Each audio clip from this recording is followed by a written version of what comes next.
So guys, जैसा कि हमने पिछले एपिसोड में देखा कि जियोयान लिटिल फेरी डॉक्टर और जियन के साथ ब्लैक एम्बर पवेलियन में आ गया था, जहाँ एक सर्वेंट उन्हें लेकर रूम की तरफ जा रही थी। पर रास्ते में इल्मो आंग गैंग का लीडर कुइशा उनके साथ परेशानी खड़ी करने आ गया था। जियन उन पर हमला करने लगी और वो कुइशा को मारने वाली थी, पर वहाँ ब्लैक एम्बर सेट का लीडर मोया आ गया था, जिसने उसे रोक लिया था। फिर अब हम देखते हैं कि जियोयान अब लिटिल फेरी डॉक्टर और जियन के साथ अपने रूम में आ जाता है, जो एक पहाड़ के ऊपर बना हुआ था। जियोयान एक जगह बैठ जाता है और कहता है कि इल्मोआंग गैंग के लोगों ने हम पर हमला किया और जब हमें उन्हें मारना चाहा तो वहाँ मोया आ गया। इसीलिए मुझे लगता है कि हम पर अटैक करवाने का प्लान जरूर उसका ही होगा। इसीलिए हमें मोया के ब्लैक एम्बर सेक्ट से सावधान रहना होगा। जियन गुस्से में उसके पास बैठ जाती है और कहती है कि तुमने उसे मारा नहीं, जबकि उसने मुझ पर हमला करने की कोशिश की। अगर अभी मेरे साथ मेडुसा होती तो उस आदमी को जिंदा नहीं छोड़ती। लिटिल फेरी डॉक्टर कहती है कि यह जगह ब्लैक एम्बर सेक्ट की है, इसीलिए हम सीधे उन पर हमला नहीं कर सकते,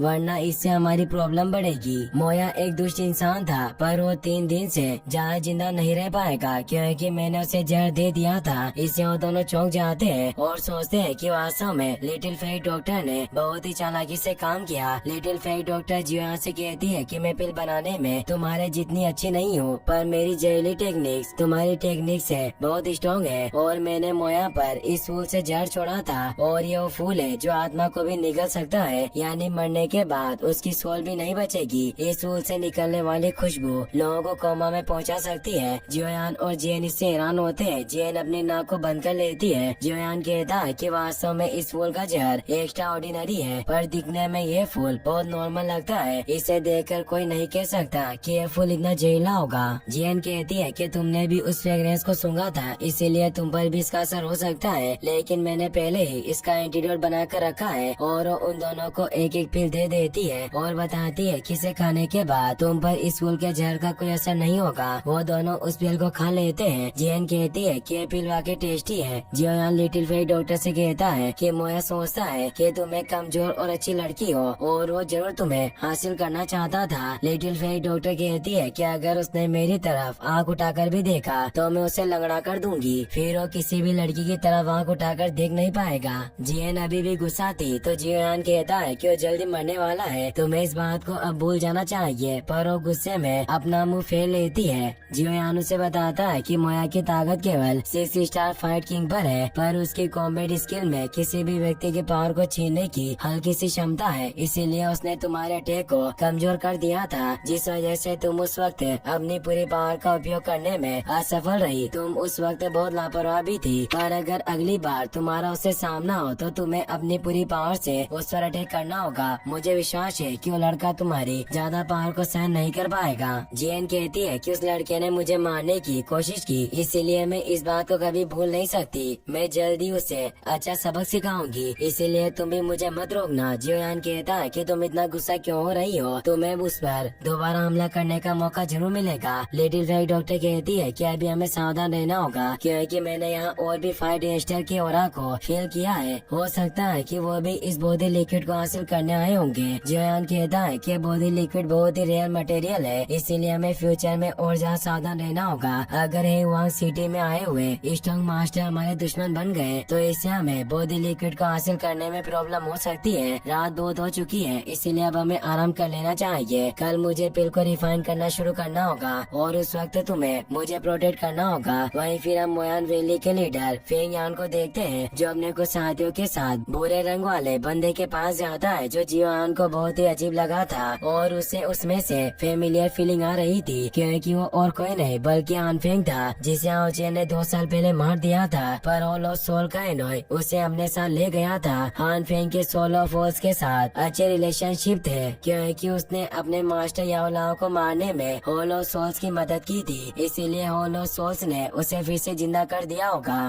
फेंग यान हानफेंग से कहता है कि इस बार हेवांग सिटी के ऑक्शन में बॉडी लिक्विड की भी नीलामी होने वाली है, जिस वजह से ब्लैक कॉर्नर रीजन के कई स्ट्रॉन्ग पेटिशनर उसे हासिल करने की कोशिश करेंगे। हानफेंग कहता है कि प्रेसिडेंट ने आदेश दिया है, चाहे कुछ भी हो हमें बॉडी लिक्विड को हासिल करना ही होगा, भले इसके लिए हमें सभी लोगों की जान ही क्यों न लेनी पड़े। जो कोई भी हमारे रास्ते में आएगा हम उन सभी को मार डालेंगे। लेंगे। फेंगयान कहता है क्या बिल्कुल भी चिंता ना करे, मोयान वैली के सभी स्ट्रॉन्ग प्रैक्टिशनर यहाँ हर जगह फैले हुए हैं, पर मैंने सुना है कि जियो सेक्टर और जियानान एकेडमी ने भी अपने टीचर्स को यहाँ भेजा है जो बॉडी लिक्विड को हासिल करना चाहते हैं, और ये दोनों ही सेक्टर हमारी मोयान वैली के सबसे बड़े दुश्मन है। इसीलिए आपको ही हैवान सिटी में इन लोगों को मारने में हमारी मदद करनी होगी। हान फेंग कहता है कि इस बार यहाँ से कोई बचकर नहीं जा पाएगा। फेंगयान कहता है कि अगर ऐसा ही है तो मैं अब आपको और परेशान नहीं करूँगा। मैं अब बॉडी लिक्विड हासिल करने के सभी तरीकों पर ध्यान दूंगा, और जैसे मुझे उसे हासिल करने के कुछ तरीकों के बारे में पता चलेगा मैं तुरंत आपको बता दूंगा। हान फेंग कहता है कि तुम उन लोगों का भी पता लगाना जो इस बॉडी लिक्विड को हासिल करना चाहते हैं, खासकर मुझे जियानान एकेडमी के उस फाइटिंग स्टाइल की इन्फॉर्मेशन देना। फेंगयान कहता है कि एडिटर सुकियान बहुत कमीना है, जैसे ही हमें उसके बारे में कुछ पता चलेगा हम आपको बता देंगे, और वहाँ से चले जाते हैं। हान फेंग सोचता है कि आज पवेलियन में मुझे जो लड़का दिखा था उसमें मुझे थोड़ी सी फेमिलियर फीलिंग आ रही थी, जैसे मैं उसे पहले से जानता हूँ। जियोयान की एनर्जी मास्क पहने होने की वजह से उसे पता नहीं चला था कि और कोई नहीं बल्कि उसका सबसे बड़ा दुश्मन जियोयान है। अब हम अगले दिन का सीन देखते हैं। जियोयान उठकर बाहर हॉल में आ जाता है जहाँ लिटिल फेई डॉक्टर और जियन पहले से ही मौजूद थे। लिटिल फेई डॉक्टर से कहती है कि तुम पिल को रिफाइन करना कब शुरू करोगे। जियोयान कहता है कि इस बार मैं जिस पिल को रिफाइन करूँगा वो कोई मामूली पिल नहीं होगी, मैं उसे रिफाइन करने के लिए बहुत एक्साइटेड हूँ, पर उस पिल के रिफाइन होने के बाद तेज धमाका होगा और इस हेवांग पवेलियन में कई सारे मास्टर हैं जिनसे मैं उस पिल को रिफाइन करते वक्त छिप नहीं पाऊंगा, इसीलिए तुम्हें मुझे प्रोटेक्ट करना होगा। तुम किसी को भी मेरे करीब मत आने देना। लिटिल फेई डॉक्टर कहती है कि तुम चिंता मत करो, कोई तुम्हें छू भी नहीं पाएगा।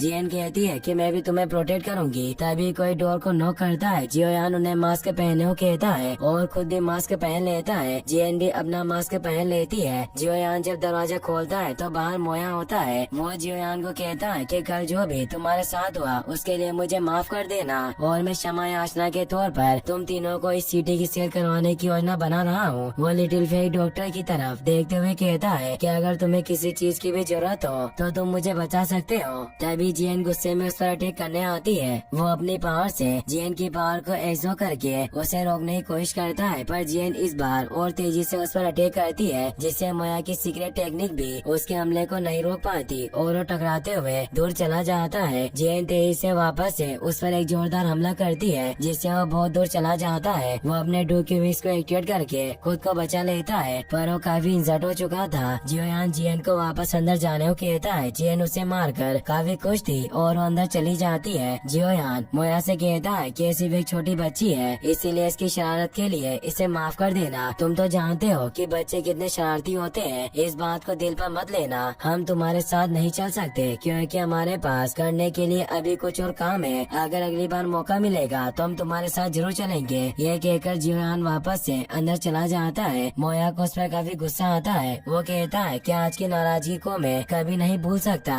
ये कहकर वहाँ से चला जाता है। जियोयान और जियन काफी खुश होते हैं। जियन कहती है कि मैंने उस चिकने को काफी अच्छा सबक सिखाया, अगली बार वो मेरी पावर को कम आंकने की कोशिश नहीं करेगा। जियोयान कहता है कि आज तुम कमरे में रहना और किसी की बातों पर भी ध्यान मत देना, और अगर कोई यहाँ जबरदस्ती घूमने की कोशिश करे तो तुम्हें दयालु होने की कोई जरूरत नहीं है, तुम उसे बहुत बुरी तरह मार सकती हो। वो दोनों उसकी बात समझ जाती है। लिटिल फेई डॉक्टर कहती है कि तुम चिंता मत करो, कोई तुम्हें यहाँ परेशान नहीं कर सकता। अब जियोयान पिल को रिफाइन करने बैठ जाता है। वो सेक्ट ब्रेक थ्रू पिल को रिफाइन करने वाला था, जो लेवल 6 के फर्स्ट स्टेज की पिल थी, जो किसी भी फायर टेम्पर यानी डू हुआंग की सक्सेस रेट को बढ़ा सकती थी। यानी इस पिल को खाने के बाद फायर टेम्पर लेवल को पार करके फायर टेस्टर बन सकते थे। हालांकि जो व्यक्ति इस पिल को खाने के बाद भी फायर टेस्टर के बैरियर को तोड़ नहीं पाता और प्रमोट होने में विफल होता है, उसके लिए ये पिल फोर्स को स्थिर कर देती है और उसे दर्द के बहुत कम जोखिम उठाने पड़ते हैं। जियोयान अब इसे रिफाइन करने के लिए अपनी फर्नेस को बाहर निकाल लेता है, जिससे वो अपनी फ्लेम डालकर उसे एक्टिवेट कर देता है, और अब वो अपने खरीदे हुए सभी इंग्रेडिएंट को बाहर निकालता है। जियोयान चेक करता है कि इन सभी इंग्रेडिएंट की क्वालिटी बहुत अच्छी है, और अब वो उन्हें फर्नेस में डालकर रिफाइन करने लग जाता है। रिफाइन करते हुए उसे 2 दिन गुजर गए थे, पर अभी भी वो पिल कंडेंस स्टेज में नहीं पहुंची थी। जियन वहाँ बाहर इंतजार करते हुए काफी बोर हो गई थी। वो लिटिल फेई डॉक्टर से कहती है कि जियोयान को अंदर रूम में गए हुए 2 दिन हो गए, उसे पिल को रिफाइन करने में इतना वक्त क्यों लग रहा है। लिटिल फेई डॉक्टर बताती है कि ITR की बिल को रिफाइन करने में काफी समय लगता है, इसमें जल्दबाजी नहीं की जा सकती, तुम्हें थोड़ा इंतजार करना चाहिए,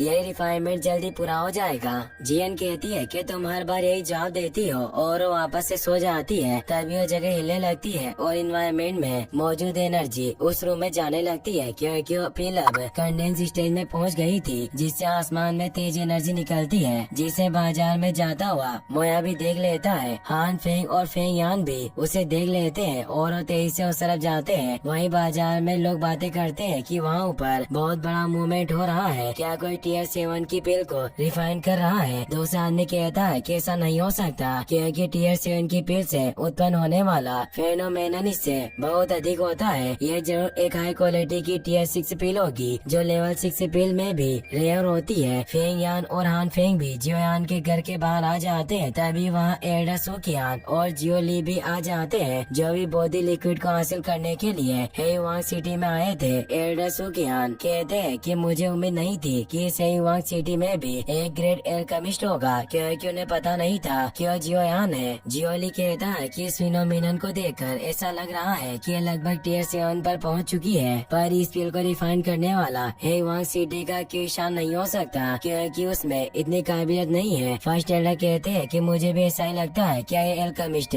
मोयान वैली से हो सकता है। तभी वहाँ मोयान वैली के लोगों को देखकर वो हैरान होते हैं। जियोली कहता है कि उम्मीद नहीं थी कि ये कमीने भी हमें यहाँ मिल जाएंगे, हमें इनसे अपने स्टूडेंट का बदला लेना है। तभी सुकियान की नजर हान फेंग पर पड़ती है, पर वो उसे पहचान नहीं पाते और वो जियोली से कहते हैं कि मुझे वो भूरे रंग के कपड़े वाला इंसान बहुत ही डेंजरस फीलिंग दे रहा है। तभी फेंग यान सुकियान को देख लेता है और हान फेंग से कहता है कि मुझे उम्मीद नहीं थी कि सुकियान खुद यहाँ आया होगा। हान फेंग कहता है कि हम इसे भी खत्म कर देंगे, पर अभी मैं ये जानने के लिए उत्सुक हूँ कि यहाँ पिल को कौन रिफाइन कर रहा होगा। मुझे उम्मीद नहीं थी कि ब्लैक कॉर्नर रीजन में इतना अच्छा एल्केमिस्ट दिखाई दे सकता है। फेंग यान कहता है कि हेईवांग सिटी में अलग अलग जगह के कई सारे टीचर रहते हैं, मुझे लगता है कि एल्केमिस्ट भी किसी दूसरी जगह से आया होगा। हान फेंग कहता है कि वो एल्केमिस्ट अभी पिल फॉर्मेशन के क्रिटिकल मूवमेंट पर पहुंच गया है, अगर हम इस वक्त इससे परेशान करें तो वो पिल को रिफाइन नहीं कर पाएगा, पर वो पिल से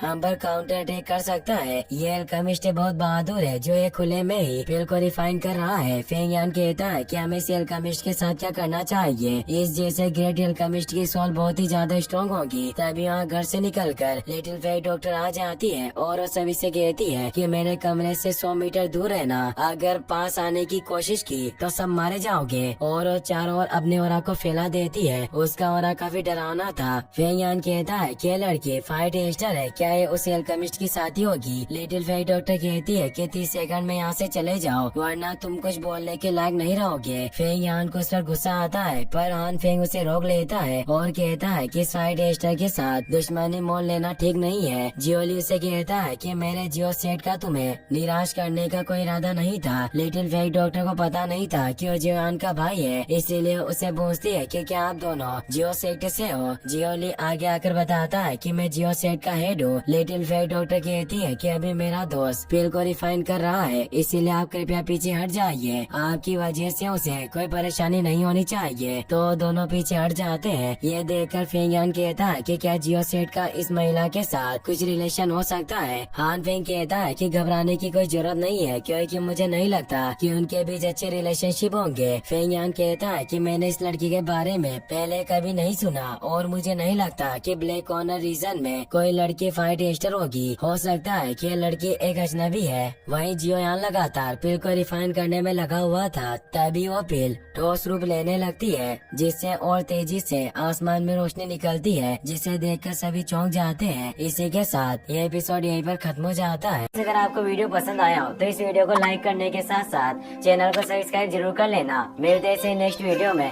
थैंक्स फॉर वॉचिंग।